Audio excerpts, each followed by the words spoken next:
பாஜக இருந்தால் வளர்ச்சி இருக்காது, வளர்ச்சி இருந்தால் பாஜக இருக்காது அப்படின்னு ஒரு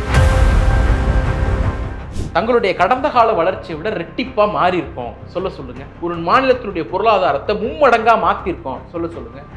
தேர்தல் ஆண்டுல கூட தமிழ்நாட்டுக்கு சொல்லக்கூடிய அளவிற்கு ஒரே ஒரு திட்டத்தை கனிம வளத்துங்கிறது எடுக்கிறதுக்கு திருடிட்டு போறதுக்கு அரிய வகை கனிமங்களை வெட்டி எடுக்கக்கூடிய பவரை தனியாருக்கு கொடுக்குறாங்க. கறி சாப்பிட்றவங்க மேல ஒரு பெரிய வன்மம் பாஜகவுக்கு தொடர்ச்சியா உண்டு. அமித்ஷா வருகைக்காக கறிக்கடையை மூடுங்க. அமித்ஷா வந்தா நான் கறி சாப்பிடக்கூடாதா? அமித்ஷா வந்தா நான் கோழி எடுத்து கூட போய் கூடாதா? பூண்டு வெங்காயம் சேர்க்காத சுத்த சைவமா இருக்கலாம். அதுக்காக நான் ஏன் அதை சாப்பிடணும்? அந்த கருமத்தை நான் ஏன் சாப்பிடணும்?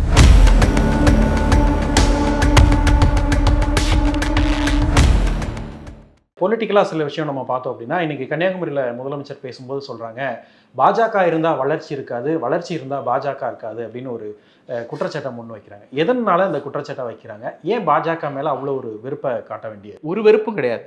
அவங்க என்ன சொல்கிறாங்க? டபுள் இன்ஜின் சர்க்கார் அப்படின்னு சொல்கிறாங்க.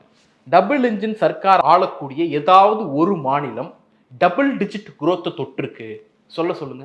தங்களுடைய கடந்த கால வளர்ச்சியை விட ரெட்டிப்பா மாறி இருக்கும் சொல்லுங்க. ஒரு 5 ஆண்டு இடைவெளியில ஒரு 4-4.5 வருஷத்துல ஒரு மாநிலத்தினுடைய பொருளாதாரத்தை மும்மடங்கா மாத்திருக்கோம் சொல்லுங்க. தனிநபர் பொருளாதாரத்தை 3 மடங்கு உயர்த்திருக்கோம் சொல்லுங்க. இல்ல, ஆனா எல்லா அனுகூலங்களையும் கொடுக்குறீங்க. இப்ப உதாரணத்துக்கு பீகார்ல தேர்தல் வருதுன்னா 2 தேர்தலுக்கு முன்னாடியிலிருந்தே பீகாரோடைய பட்ஜெட்டை ஒன்றிய பட்ஜெட்டா வாசிக்கிறீங்க. ஆந்திரால தேர்தல் வருதுன்னா 2 தேர்தலுக்கு முன்னாடியிலேருந்தே அவங்களுக்கான ஸ்கீம்ஸை கொடுக்குறீங்க.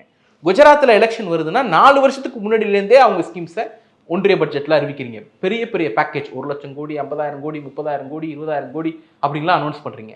இந்த ஆண்டு தமிழ்நாட்டில் தேர்தல் ஆண்டுல கூட தமிழ்நாட்டுக்கு சொல்லக்கூடிய அளவிற்கு ஒரே ஒரு திட்டத்தை சொல்ல வேண்டியதானே? ஒரு திட்டமும் தெரியலையே. அப்ப என்னன்னா இதுதான் துரோகம். கனிம வளத்துங்கிறது எடுக்கிறதுக்கு திருடிட்டு போறதுக்கு, அதுவும் எங்க இருந்து அந்த பவர் அவங்களுக்கு வருதுன்னா, மைன்ஸ் ஆக்ட்ல இவங்க பண்ண அமெண்ட்மெண்ட், முக்கியமான 2 அமெண்ட்மெண்ட் பண்றாங்க. ஒன்று, அரிய வகை கனிமங்களை வெட்டி எடுக்கக்கூடிய பவரை எடுக்கிறாங்க, அதை தனியாருக்கு கொடுக்குறாங்க. ஏலம் விடக்கூடிய அதிகாரத்தை ஒன்றிய அரசு எடுக்குது. இது வரைக்கும் என்ன ஆயிட்டு இருந்துச்சு? ஒரு கனிமம் இருக்குன்னா ஐடென்டிஃபை பண்ணி ஏலம் விடக்கூடிய பவர் ஸ்டேட்டுக்கு. இதுக்கு என்ன காரணம் சொல்றாங்கன்னா, ஸ்டேட் லோக்கல் பிரச்சனைகளை கருதி, லோக்கல் பிரச்சனைனா என்ன? மதுரை அரிட்டாப்பட்டில் மக்கள் வேணான்னு சொல்றாங்களோ அதுக்கு பேர் லோக்கல் பிரச்சனையா? அந்த கருதி மாநிலங்கள் வெட்டி எடுப்பதில்லை, இதனால் வளர்ச்சி பாதிக்கப்படுது. அரிட்டாப்பேட்டில் கனிமத்தை வெட்டலைன்னா வளர்ச்சி பாதிக்கப்படுது, நீ ஏலம் விடலை, நான் ஏலம் விட்டுக்கிறேன் அப்படிங்கிறது தான் அதனுடைய அர்த்தம். அதை ஏங்க தனியார் கொடுக்குறீங்க அப்படின்னா, இது வரைக்கும் பொதுத்துறை நிறுவனங்கள் மட்டும்தான் அதை வெட்டி எடுக்க முடியும். இப்போ ஏங்க தனியார் கொடுக்குறீங்கன்னா, பொதுத்துறை நிறுவனங்கள் எஃபிஷியண்டா வெட்டி எடுக்கல, அவங்க ரொம்ப கம்மியா வெட்டி எடுக்கிறாங்க. அப்ப வளங்களை சுரண்டுவதற்காக நானே ஏலம் விட்டுக்கிறேன், ஸ்டேட் ஏலம் விட மாட்டேது, நான் விட்டுக்கிறேன், எனக்கு வேண்டியவங்களுக்கு நான் கொடுத்துக்கிறேன். கவர்மெண்ட்டினுடைய நிறுவனங்கள் பொறுமையா வெட்டுறாங்க, நான் பிரைவேட்டை விட்டு ராக்கெட் வேகத்தில் எல்லாத்தையும் வெட்டி சுரண்டி தின்கிறேன். அப்ப தமிழ்நாட்டின் வளங்களை கொள்ளையடிப்பதை ஒரு திட்டம்னு தமிழ்நாட்டுக்கு கொடுக்குறாங்கன்னா எவ்வளவு பெரிய திமிர் இருக்கணும். அந்த பட்ஜெட்டை வானலாவ புகழ்ந்து கொண்டிருக்கிறார் எடப்பாடி பழனிசாமி. அப்ப இதெல்லாம் தான் வளர்ச்சிக்கு எதிரானதுன்னு சொல்றோம். தமிழ்நாடு கேட்கக்கூடிய எதையும் செய்வதில்லை, கேட்காத எல்லாத்தையும் கொண்டு வந்து திணிப்பது. அதுல நல்லது இருக்குமானா எதுவும் நல்லது இருக்காது. இந்த நெருக்கடியை கொடுத்துக்கிட்டே இருக்கிறீங்க. நீங்க அப்படி யோக்கியமா இருந்தா, எடப்பாடி பழனிசாமி யோக்கியமா இருந்தா, நீங்க கொடுத்த அறிவிப்பு தானே 3000 ரூபாய் நாங்க கொடுக்குறோம் மகளிருக்கு, 5000 ரூபாய் விவசாயிக்கு கொடுக்குறோம். போய் ஒன்றிய அரசு, உங்க கூட்டணி அரசு தானே இருக்கு, கொடுக்க சொல்ல வேண்டியதானே? பீகார்ல கொடுக்க முடியல சார் உங்களுக்கு 10,000 ரூபாய், தமிழ்நாட்டு கொடுக்க வேண்டியதானே? அப்படி கூட தமிழ்நாட்டு மக்களுக்கு ஒரு பைசா கிடைத்து விட கூடாது, இங்க இருந்து சுரண்டிட்டு மட்டும் தான் போவோம், திருப்பி எதையும் கொடுக்க மாட்டோம் அப்படிங்கிறதுல பாஜக உறுதியா இருக்கு. அதிமுக அதுக்கு சப்போர்ட் பண்ணுது. அதனால தான் பாஜக இருக்கக்கூடிய இடத்துல வளர்ச்சி இருக்காது. டேட்டாவை கொடுங்க, பாஜக இருக்க இடத்துல இந்த இடத்துல வளர்ச்சி இருக்கு. ஆனா அவங்க சொல்றாங்கல்ல, நீங்க வளர்ச்சி இல்லை அப்படின்னு சொல்றீங்க. ஆனா இன்னைக்கு வட மாநிலங்கள்ல பெரும்பாலான மாநிலம் நாங்க ஆட்சியில இருக்கோம்னு சொல்றாங்க. அப்ப அந்த ஆட்சி அவங்களுக்கு எப்படி கொடுக்கும்? இல்ல, ஆட்சியை ஒவ்வொரு மாநிலமும் ஒவ்வொரு விஷயத்துக்கு வாக்களிக்கும். சில பகுதியில் சில மக்கள் மத உணர்வுகளை தூண்டி அதனால ஈல்டாகி வாக்களிப்பாங்க. சில இடங்களில் சாதி உணர்வு தூண்டப்பட்டு அதனால ஈல்டாகி வாக்களிப்பாங்க. சில பகுதிகளில் வளர்ச்சிக்கு வாக்களிப்பாங்க. எந்த ஃபேக்டர் அங்கே ஒர்க் ஆயிருக்குன்னு நமக்கு தெரியாது. தமிழ்நாட்டை பொறுத்த வரைக்கும் இது வளர்ச்சிக்கான வாக்களிக்கக்கூடிய ஒரு மாநிலம். எங்களுக்கு என்ன செஞ்சீங்கன்னு கேட்டு வாக்களிக்கக்கூடிய ஒரு மாநிலம். இவ்வளவு திட்டங்கள் செயல்படுத்தின பிறகும் இன்னைக்கு ஒவ்வொரு ஊருக்கு தேர்தல் அறிக்கைக்காக தமிழ்நாட்டில் திமுகவினுடைய குழு போகிற போது மக்கள் கோரிக்கையை கொண்டு வந்து கொடுக்குறாங்கன்னா அடுத்து என்ன? நீங்க இதை பண்ணிட்டீங்க, ஓகே, நெக்ஸ்ட் என்ன? இந்த எதிர்பார்ப்பு திமுகவிடம் தமிழ்நாட்டு மக்கள்கிட்ட இருக்கு. அதனாலதான் தொடர்ச்சியா திமுகவுக்கு ஆதரவு அளிக்கிறாங்க.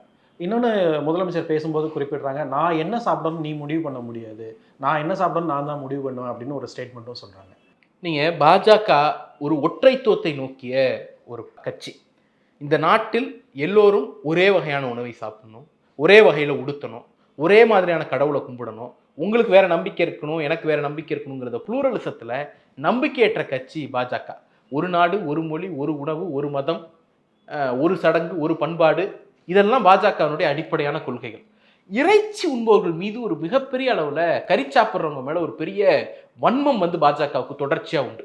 ஒரு பெஸ்ட் எக்ஸாம்பிள், சமீபத்தில் காரைக்காலுக்கு அமித்ஷா வரார், திருச்சிக்கு வந்தார்.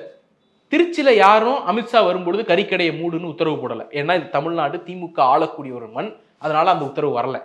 பாஜக கூட்டணி ஆளக்கூடிய காரைக்காலில் அமித்ஷா வருகைக்காக கறிக்கடையை மூடுங்கிறான். ஏன்? அமித்ஷா வந்தால் நான் கறி சாப்பிடக்கூடாதா? அமித்ஷா வந்தால் நான் கோழி அடிச்சு குழம்பு வைக்கக்கூடாதா? அமித்ஷா வந்தால் அன்னைக்கு எங்கள் வீட்டில் கெடா விட்டுவோம், அதில் என்ன உங்களுக்கு வலிக்குது? அமித்ஷாவினுடைய உணவு வந்து பூண்டு வெங்காயம் சேர்க்காத சுத்த சைவமாக இருக்கலாம், அதுக்காக நான் ஏன் அதை சாப்பிடணும், அந்த கருமத்தை நான் ஏன் சாப்பிடணும் அப்படிங்கிற கேள்வி இருக்குல்ல. இதை கேட்கக்கூடிய மண் தமிழ்நாடு. நீங்கள் இது இங்கே மட்டும் காரைக்காலில் மட்டும் நடக்கல, பீகாரில் என்ன நடக்குது?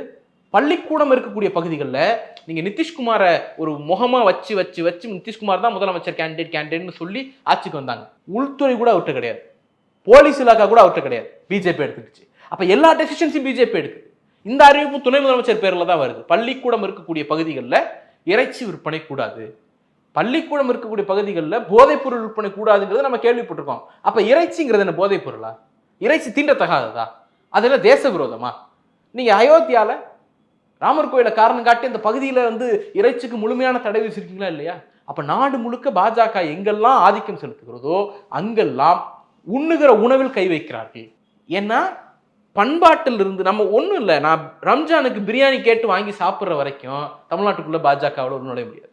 கிறிஸ்மஸ்க்கு இந்து முஸ்லீம் கிறிஸ்டியன்கிற வேறுபாடு இல்லாமல் ஒன்றா போய் ஒன்றா கொண்டாடிட்டு இருக்கிற வரைக்கும், அந்த உணவுகளை பகிர்ந்து சாப்பிட்ற வரைக்கும் பிஜேபியால் இங்கே எந்த விதமான தாக்கத்தை ஏற்படுத்த முடியாது. திண்டுக்கல் சீனிவாசன் ஒரு வாரத்துக்கு முன்னாடி சொன்னதை நீங்கள் பார்த்துக்கலாம். ஒரு ப்ரொட்டஸ்ட் நடக்கக்கூடிய ஏரியாவுக்கு போயிட்டு ஒரு அம்மாவை பார்த்து, மோடிக்கு முகத்தை பார்த்துட்டு எனக்கு ஓட்டு போடாமல் விட்டுறாதீங்க அப்படிங்கிறார். அந்த பயம் இருக்குல்ல, அது அதிமுகவுடைய ஒவ்வொரு தொண்டருக்கும் இருக்குது, அதிமுகவுடைய ஒவ்வொரு நிர்வாகிக்கும் இருக்குது. அது எந்த அளவுக்குன்னா, அவர் கேட்டது ஒரு இஸ்லாமிய பெண்ணிடம் இல்லை, அவர் கேட்டது ஒரு கிறிஸ்தவ பெண்ணிடம் இல்லை, நெத்தி நிறைய குங்குமம் வகுடுல குங்குமம் வரைக்கும் வச்சிருக்கக்கூடிய ஒரு இந்து பெண்ணிடம் தான் கேட்குறாரு.